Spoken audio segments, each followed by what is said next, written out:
Hey guys, in this video, we're going to start the last unit and we're going to look at perimeter today. So I know most of you already know that perimeter is just when you're adding up all the sides of a shape. So let's just jump right into it in exercise 1. So we're given a trapezoid here with 3 out of the 4 sides. And the first thing we have to do to find the perimeter is find that 4th side. So one thing we can do is we can draw in an altitude here. So remember we did this in the past. So an altitude is a line that comes down across the shape, making a 90-degree angle. Now the reason I would do that is because that line I just drew in, I know that that's going to be 8 feet. It's going to be the same as CB. I also know that from CD, from that point over, is also 11, because it's like we formed a rectangle here. Now that means that 6 feet is remaining from A to that line. The reason we'd want to do that is because now we have a right triangle with 2 out of the 3 sides, so we can just use Pythagorean theorem. So we can take 6 squared plus 8 squared equal to x squared, which is going to be AD in this case. Notice it's across from the right angle, so it's got the hypotenuse. So we get 36 plus 64 is x squared. And when I take the square root of both sides, that means that AD is equal to 10 feet. Notice the units were given all the way around, so I don't want to exclude them. So 10 feet, and we would be good. Now that we have all 4 sides, we have no problem getting the perimeter, so we're just adding. We're taking the 10 feet, the 11 feet, the 8 feet, and the 17 feet. Notice I'm not including this 8 because that's inside. The perimeter is strictly what's wrapping around your shape.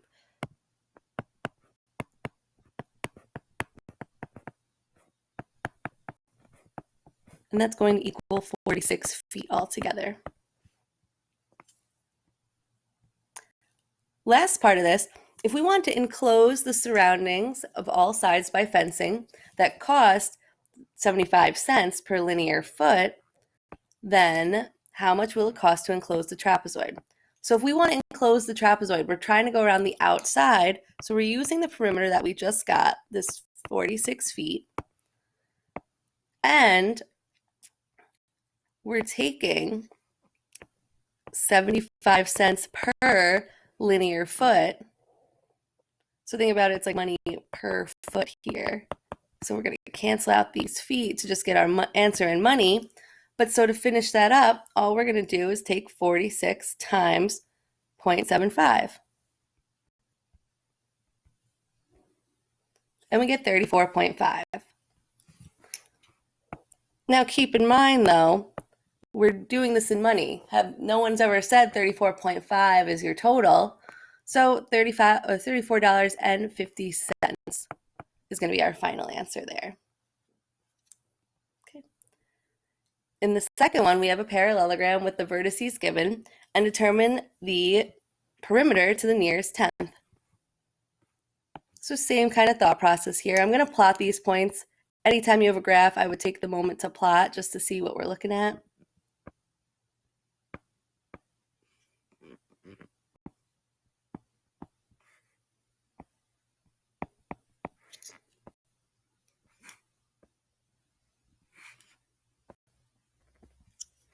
So the nice thing about this particular parallelogram is that you have 2 sides already that you can just count, right? E to F we know is 7, and G to H is also 7.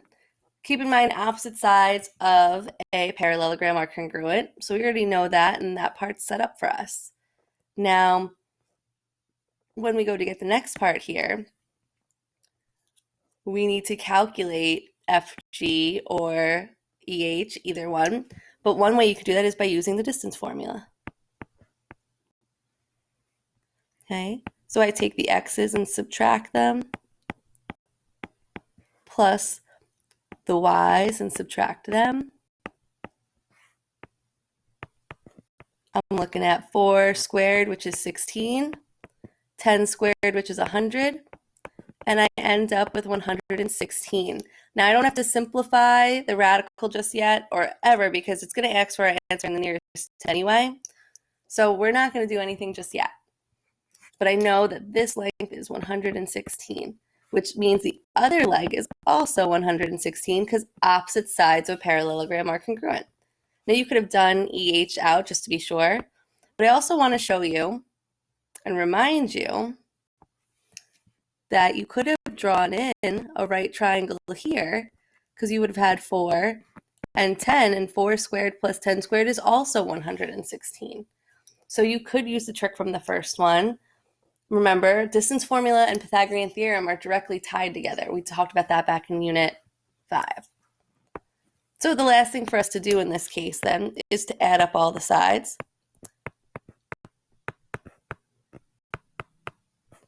I'm going to plug it in the calculator just like this. If you wanted to, you could combine like terms like 7 plus 7 would make 14. The radicals combined to have a 2 radical 116. And remember, it's like there's an imaginary 1 in front of both of them, and then we keep the radical. But I would just let the calculator do the work for us. 14 plus 2 square root of 116. Notice if I add them all up, as long as I make sure to come out of the radical before I make a new one, you get the same thing either way. We wanted to round to the nearest tenth, so there should only be one decimal place, but we look at that 5, and then the 4 tells us if we round up or down. So 4 and lower, we round down. 5 and higher, we round up.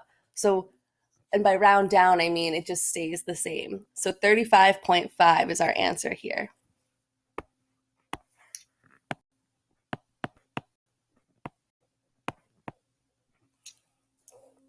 Okay.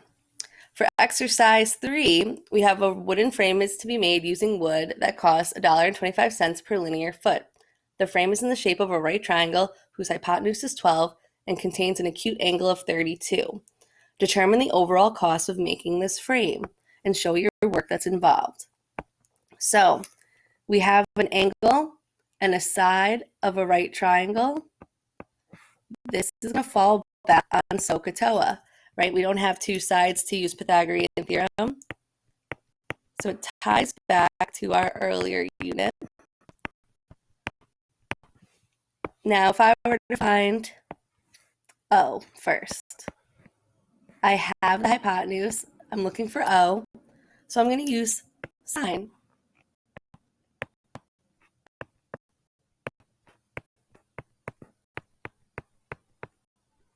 And remember, we said over 1.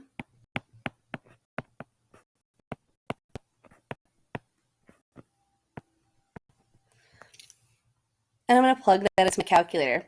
If you haven't, make sure that you're in degree mode. Remember, that will not work if it's not. So I'm doing 12 sine of 32. And I'm going to write out a couple decimal places because it doesn't tell me to round, and I don't want to round too soon. So I'm going to write 6.35903.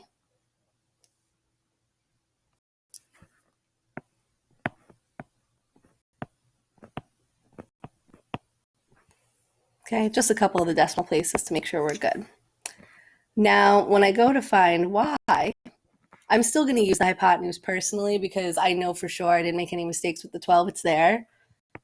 You could use tangent since we have the opposite now. It's really your call.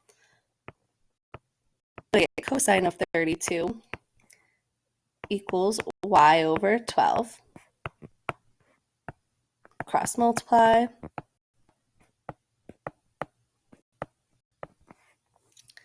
And I'm going to plug that into my calculator. Now that I have that amount, I'm going to use that just to get the entire perimeter for us. Okay. So I'm going to just take what I have in here, add that 10 with the one side, plus the third side of 12, and now I have my perimeter. Now, having that perimeter, only thing left we need to do is multiply it, right? Because if I go in here, I have my perimeter shown. Now I'm trying to find the cost. So I'm going to multiply it by the 1.25.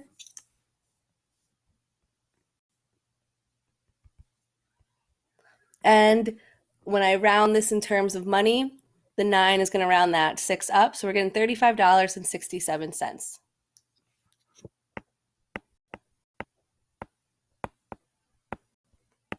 And that's how we arrive at our final answer there. Okay.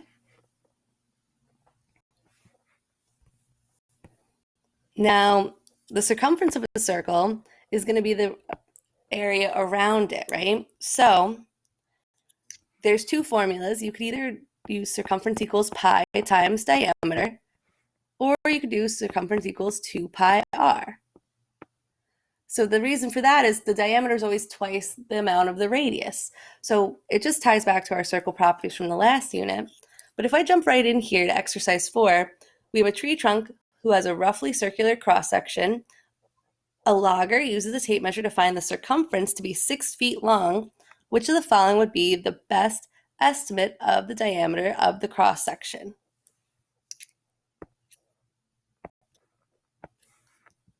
I'm going to say, since we want the diameter, we want this formula. We were told the circumference is 6 feet long.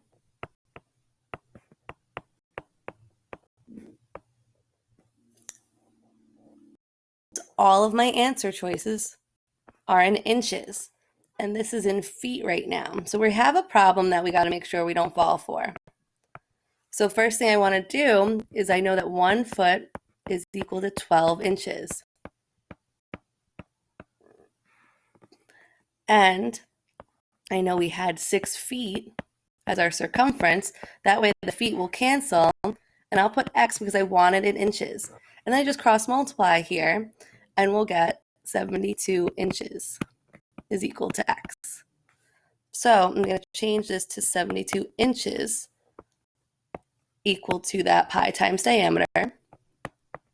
And now we just divide by pi, which is 3.14, but we also have a pi button in our calculator. 72 divided by pi, notice I have it there. Pi is second, this little caret above the division sign.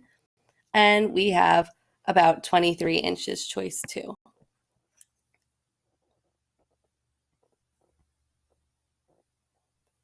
Now in exercise 5, notice, remember,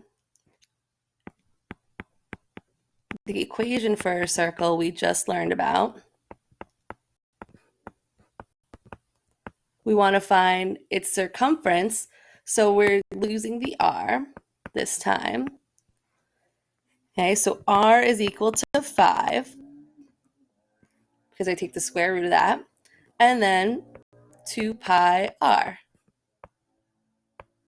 So 2 pi times 5. I'm just going to plug that all into the calculator.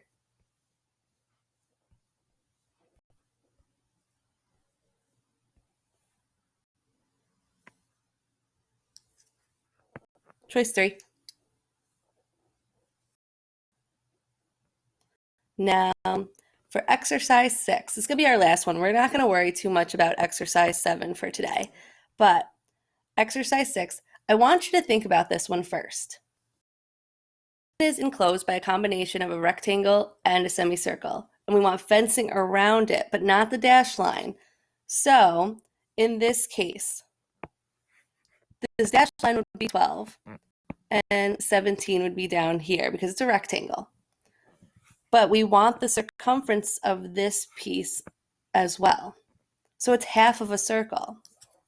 So I'm going to take my pi times diameter, which I have, and I'm going to cut it in half. This piece is 6 pi. Now to the nearest foot, go ahead and get the perimeter. The perimeter is equal to 12 plus 17 plus 17 plus 6 pi, because it's a semicircle, right? And we just add that all up into the calculator.